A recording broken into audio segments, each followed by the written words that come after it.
தொண்டரடி பொடியாழ்வார் எழுதிய திருமாலையில் 13வது பாசுரம் பார்க்கலாம்.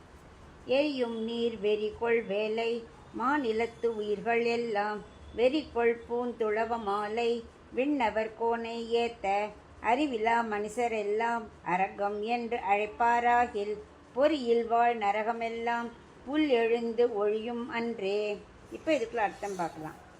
அதாவது அலை வீசுகிற கடல் இருக்கு இல்லையா, அதில் எல்லாமே மீன் எல்லாம் இருக்குல்ல, அந்த துர்நாற்றம் வீசுமே. அப்படிப்பட்ட கடல் சூழ்ந்து இருக்கிற இந்த பூமியில் வாழும் எல்லா உயிர்களுமே, எல்லா உயிர்கள் எல்லாம்.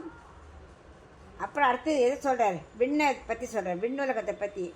நல்ல மனம் கமழும் நிறைய வாசனை உள்ள பூக்களை எல்லாம் சாத்தின்னு இருக்கார்லையே பகவான். அவர் யார்? தேவர்களுக்கும் நித்திய சூரியர்களுக்கும் தலைவன் அல்லவா? அப்படிப்பட்ட பகவானை ஏத்த துதித்தால் என்ன நடக்கும்? என்ன துதிக்கணும்? அரங்கம்னு ஒரு தடவை அழைச்சா போகிறோம். யார்?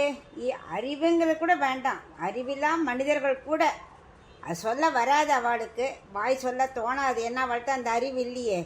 ஆனால் அப்படிப்பட்டவா கூட ஒரு தரம் அரங்கம் திருவரங்கம் என்று அழைச்சாக்க போகிறோம். அழைத்து விட்டால் இந்த ஐம்பொறிகள் அகப்பட்டு இந்த சம்சாரங்கிற நரகத்தில் சுழண்டுட்டே இருக்காளே, அந்த நரகமே புல் முளைச்சி போயிடுமா. அப்படி புல் முளைச்சி பாழப்படுமா, நரகமே இருக்காதான். இந்த ஐம்பொறியில் மாட்டிக்காம தப்பிச்சிருவாளாம். ஆனால் அது கூட சொல்ல மாட்டேங்கிறாளேன்னு ஆழ்வார் வருத்தப்படுறார்.